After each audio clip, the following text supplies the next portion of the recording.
حضرت مالک بن دینار فرماتے میں نے 60 حج کیے. ایک حج کے موقع پر میں نے بڑا رش دیکھا، لاکھوں کا اجتماع ہوا. میری باتوں کی سمجھ تو آ رہی ہے نا آپ دوستوں؟ جو نہیں بول رہے انہیں بھی آ رہی ہے نا؟ اللہ جزا دے. کہتے ہیں لاکھوں کا مجمع تھا تو میرے دل میں خیال آیا. میں نے کہا اے اللہ، اتنے لوگ آئے ہیں، ان کا حج قبول بھی ہوا ہے کہ نہیں؟ فرماتے ہیں میں سوچ رہا تھا تو رات کو نا خواب میں نے کسی کہنے والے کو کہتے ہوئے سنا کہ سب کا قبول ہو گیا ہے. بلخ کا رہنے والا محمد بن ہارون بلخی ہے، اس کا حج قبول نہیں. فرماتے ہیں شہروں کے علیحدہ علیحدہ خیمے لگتے تھے. اب بھی آپ حج کرنے جائیں تو پاکستانیوں کی رہائشیں علیحدہ ہوتی ہیں، انڈین کی علیحدہ، بنگلہ دیش کے علیحدہ، مصری، یمنی، سب لوگ علیحدہ علیحدہ رہائشیں ہوتی ہیں، جھنڈے لگے ہوتے ہیں ملکوں کے. کہتے ہیں میں نے سویرے اٹھ کے ڈھونڈنا شروع کر دیا. ڈھونڈتا ہوں وہ بندہ ملے.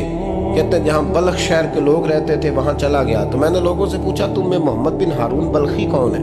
لوگ کہنے لگے وہ تو بڑا نیک آدمی ہے، پرہیزگار ہے، بڑے بولے بالے، بڑے اللہ والے، ریاض آپ کو بس ہم ہی جانتے ہیں، وہ تو بڑا نیک ہے، پرہیزگار آدمی. میں نے کہا اچھا کہاں ہے؟ انہوں نے کہا پہاڑ کے پیچھے اس نے خیمہ لگایا ہوا ہے، ساری رات عبادت کرتا ہے، سارا دن روزہ رکھتا ہے، قائم اللیل ہے، صائم الدہر ہے. کیا بات؟ فرماتے ہیں میں ان لوگوں کی بات سن کے حیران ہو گیا کہ مجھے کیا بتایا گیا، یہ کیا کہہ رہے ہیں. فرماتے ہیں میں پہاڑ کے پیچھے گیا. حضرت مالک بن دینار علیہ رحمہ فرماتے ہیں جب میں وہاں پہنچا تو میں نے اس شخص کو مصلی پہ بیٹھے دیکھا.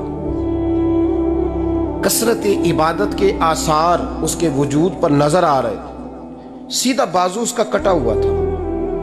فرماتے 2 رکعتیں مکمل کر کے نا میں نے اسے السلام علیکم کہا تو مجھے کہنے لگا وعلیکم السلام، آپ مالک بن دینار ہیں؟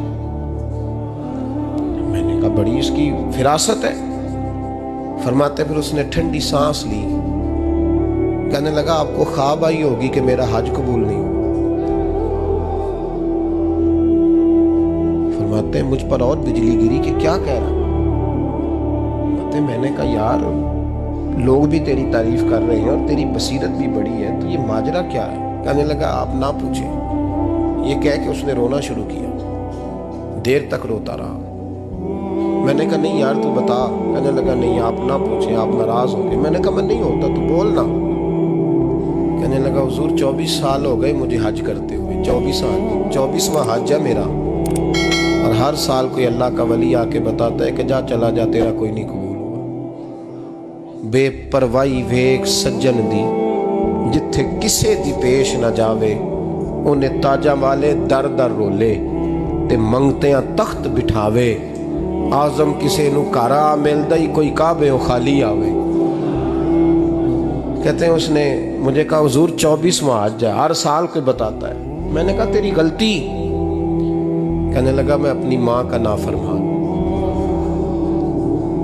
میں نے کہا واقعہ کیا ہوا؟ کہنے لگا حضرت اللہ نے مجھے دولت دی، مال دیا، زمینیں دی تو میں عیاش ہو گیا. امام مالک بن دینار رحمۃ اللہ علیہ فرماتے ہیں مجھ سے کہنے لگا پیسے آئے تو میں عیاش ہو گیا. رمضان کا مہینہ تھا، عصر کے بعد میری اماں افطاری کی تیاری کر رہی تھی. میں گیا، میں نے کہا شراب پی ہوئی، اماں روٹی دے. تو اماں کہنے لگی شرم کر، شرم کر، روزہ رکھا نہیں تو جنہوں نے رکھا ہے ان کا تو خیال کر. کہتے ہیں اماں کی بات کا مجھے غصہ لگا. میں کہا کرتا ہوں بد نصیب ہے وہ بیٹا جس کا باپ اس سے بات کرتے ہوئے ڈرتا ہے کہ پتہ نہیں کہاں سے بولے گا. بد نصیب نہیں وہ بیٹا جس کی ماں اس سے بات کرتے ہوئے سہم جاتی ہے کہ پتہ نہیں کون سی بولی بولے گا. بد نصیب نہیں کہ ماں باپ بھی جس سے کھول کے بات نہ کر سکے. حضرت مالک بن دینار سے کہنے لگا اماں نے جب کہا نا شرم کر تو مجھے غصہ آیا. میں نے ماں کو تھپڑ مارا اور میری ماں جلتے ہوئے تندور میں گری. لوگوں نے مجھے پکڑ کے اندر بند کر دیا کمرے میں. ساری رات میں شور سنتا رہا پر نشے میں دھوت رہا. سویرے آنکھ کھلی تو میری بیوی بیگ باندھ رہی تھی. میں نے کہا کہاں جا رہی ہو؟ کہنے لگی جو ماں کا نہیں بنا میرا کیسے بنے گا. میں نے کہا میری اماں کا وہ تو لوگوں نے رات کو ہی دفن کر دی جنازہ پڑھ کے. تڑپ کے کہنے لگا مجھے کیوں نہیں بتایا؟ تو کہتے ہیں لوگ کہنے لگے تیری مرتی ہوئی ماں کہہ گئی تھی اسے میرا منہ نہ دیکھنے دینا. میرے جنازے کے قریب نہ آئے۔ حضرت مالک بن دینار فرماتے ہیں جب اس نے یہ بات سنائی تو میں نے بھی اس کے منہ پہ تھپڑ مارا۔ میں نے کہا تو اسی قابل ہے۔ کہتے ہیں وہ رونے لگا، حضور دعا کرے اللہ مجھ سے راضی ہو جائے۔ کہنے لگا جب ماں کی انتقال کی خبر ملی تو میں نے کلاڑی لے کے وہ ہاتھ کاٹ دیا جس سے ماں کو مارا تھا۔ میں نے ساری جائیدادیں خیرات کر دیں۔ 24 سال ہو گئے، 24 سال ساری رات نماز پڑھتا ہوں، روزہ رکھتا ہوں، حج کرتا ہوں، پر ہر سال کوئی آ کے کہتا ہے جا دوڑ جا تیرا کوئی نہیں قبول ہوا۔ حضور دعا کرے مالک راضی ہو جائے۔ فرماتے میں تھپڑ مار کے آ گیا، میں نے کہا تجھ سے راضی ہو جائے اتنے ظالم سے؟ امام مالک فرماتے رات کو آ کے سویا تو مجھے خواب میں رسول پاک کا دیدار ہوا۔ تو نبی پاک علیہ السلام نے فرمایا مالک تو اسے مایوس کیوں کر آیا ہے؟ اللہ تو بڑا مہربان ہے۔ کہا حضور ماں کے نافرمان کو معافی کیسے ملے گی؟ تو امام مالک فرمانے لگے نبی کریم نے فرمایا جا اسے جا کے بتا دے تجھے قیامت میں تیری ماں کی وجہ سے بخش دیا جائے گا۔ کہا حضور اماں کی وجہ سے کس طرح؟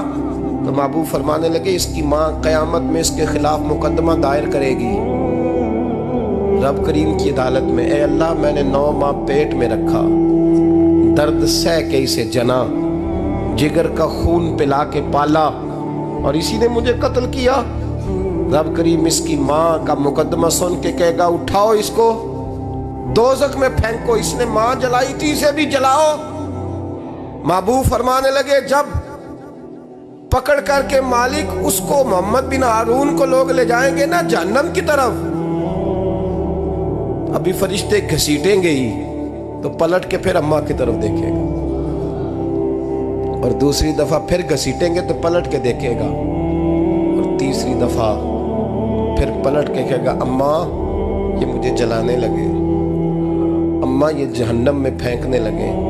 میرے حبیب فرمانے لگے وہ جل کے مرنے والی ماں وہاں بھی بول پڑے گی، کہے گی یا اللہ چل میں نے معاف کیا تو بھی معاف کر دے، اے اللہ میں نے معاف کیا تو بھی معاف کر دے، اللہ تو معاف کر دے اسے۔